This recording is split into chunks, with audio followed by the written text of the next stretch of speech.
Hello, bonjour and welcome to your new RT1 Exchange video. This is part 4 of a 6-part video series where we look at everything that you need to know about the wines from Burgundy.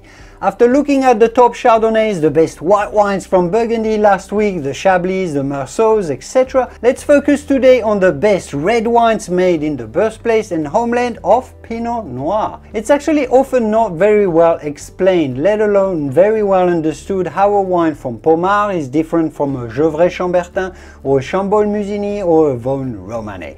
Of course, in Burgundy there's always going to be some variations in style depending on the producer, the exact terroir, which Grand Cru or Premier Cru you're looking at, and within even the same village. Yet, there are some general stylistic differences that we can highlight and that are worth having in mind about how those wines are different when you go and pick up a bottle of wine. Worth learning, worth having a close look into it. So let's have a look into this precisely.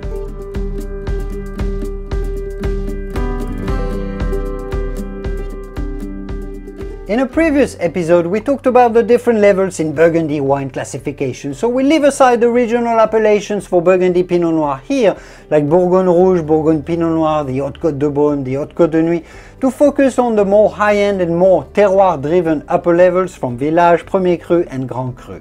We're also focusing here on wines from the real heart of the finest Burgundy wines in the Côte d'Or area, this is.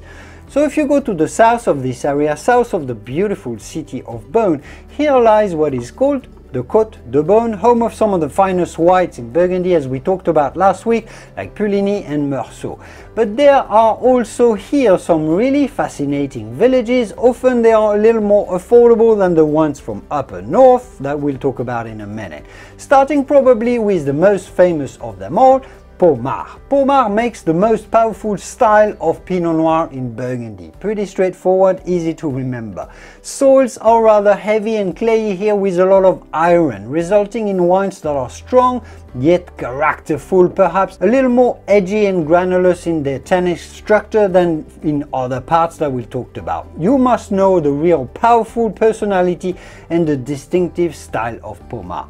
Now, the other village appellations in this area are a bit lighter in style. Beaune and Savigny-les-Beaunes. They are in a lighter style, more relaxed, more food-driven, possibly a little lighter, but that makes them also more affordable, easier to approach, especially at a younger age. Also, the Premier Crus in particular from Beaune and Savigny, there's no Grand Cru in those two villages. The Premier Crus are very serious and good Pinot Noir, so don't overlook them. Now, the village of Chassagne-Montrachet that we talked about last week, that is mostly now famous for its white wines, is used to be more famous for its reds, because it makes also very reputable reds. On its heavier soils, it features really firm and tannic style. The best examples in Chassagne coming from the Premier Crus that are called Meursault, Boudriotte and Clos Saint-Jean.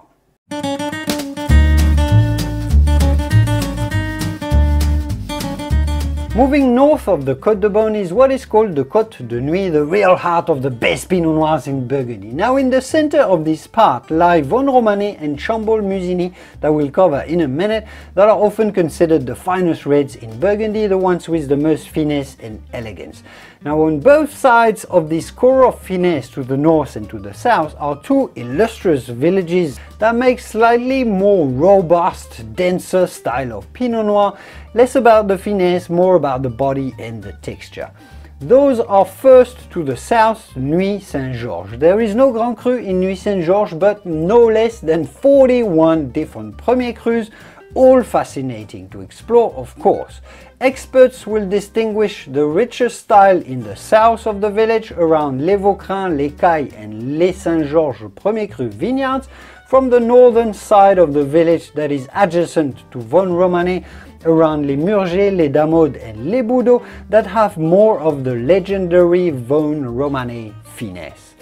Perhaps one level up in this world of richer Burgundy Pinots is to the north of the Côte de Nuit, and that's Gevrey-Chambertin, which counts with no less than 9 Grand Crus, led by the Grand Cru the appellation is named after, which is called Le Chambertin. Of course, simply one of the most complete of all Grand Cru wines and possibly one of the richest and densest.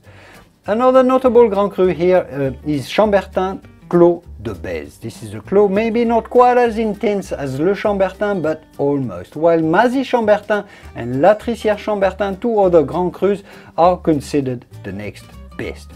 Plenty of fabulous Premier Cru vineyards here to choose from as well. Two in particular are often cited as being of Grand Cru quality, or almost, which are the Clos Saint-Jacques and Les Cazetiers.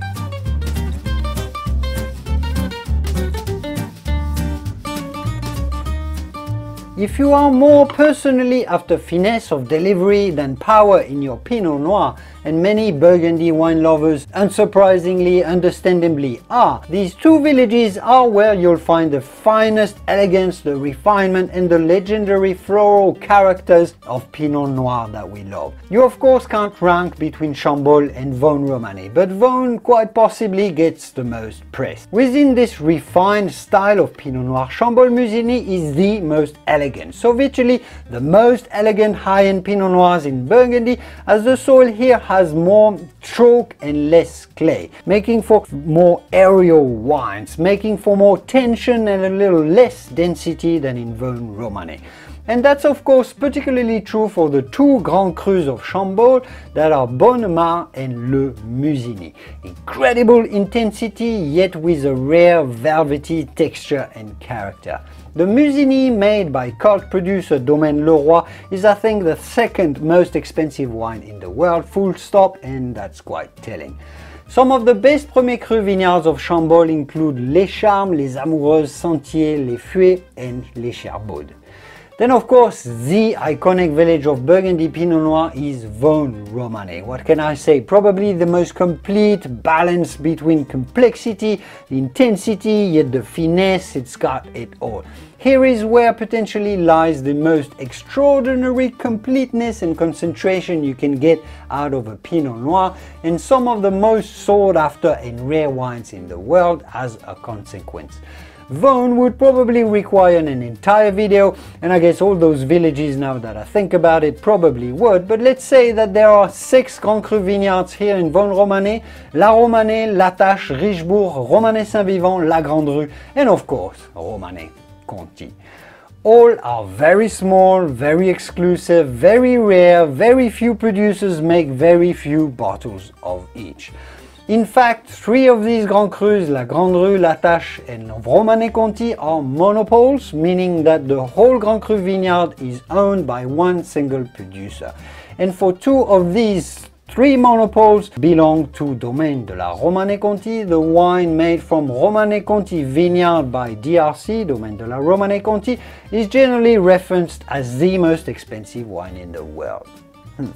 And of course, Vosne also counts with plethora of outstanding Premier Crus, many of which lie a few yards away from these top illustrious Grand Crus, names like Clos d'Héréat, Les Malconsorts, Les Chaumes, Cros-Parentout, Les Beaumont and Les Suchots.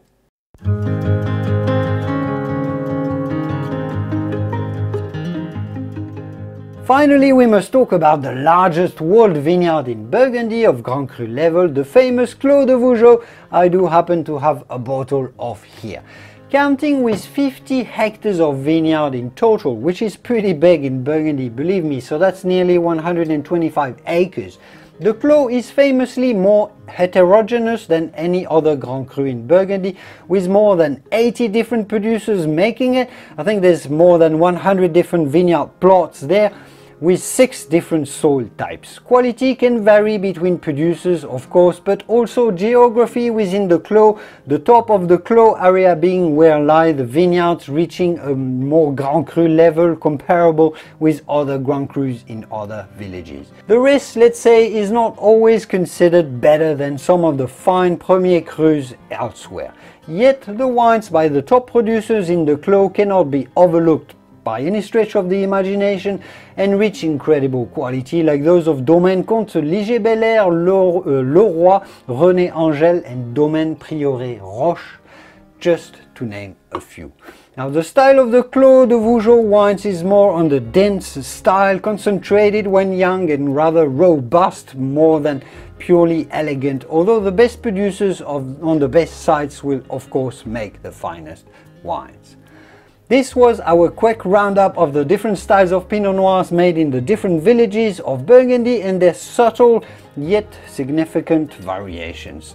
Next week we'll talk a little more specifically about the Grand Cru vineyards as a whole, and going into the differences we'll really focus on an overview of the very top, the creme de la creme wines. So make sure to stay tuned to the channel for this. You can catch up on previous episodes of our fine and rare wine Burgundy wine series by watching the videos that will appear somewhere around here or here. Thanks for watching, and I will see you soon in the wonderful world of fine and rare wine. Cheers!